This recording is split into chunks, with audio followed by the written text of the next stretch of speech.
Working on a 2003 Toyota Sakuna. The check engine light head came on. Don't be alarmed when a check engine light comes on a Toyota. Most of the time the track off and the VSC track light will come on also. You don't have multiple problems. It just comes on when that check engine light comes on. We pulled the codes and found that it had a P0442, an Evap system small leak detected.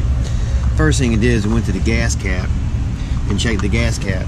The customer put an aftermarket gas cap on there like this, and what they did was, this is the factory ring that was on the old factory gas cap.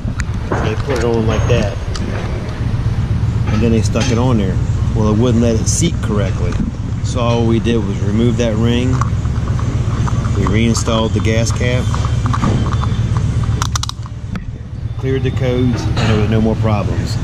Just remember that if you get that code and you pull a code up, check your gas cap first.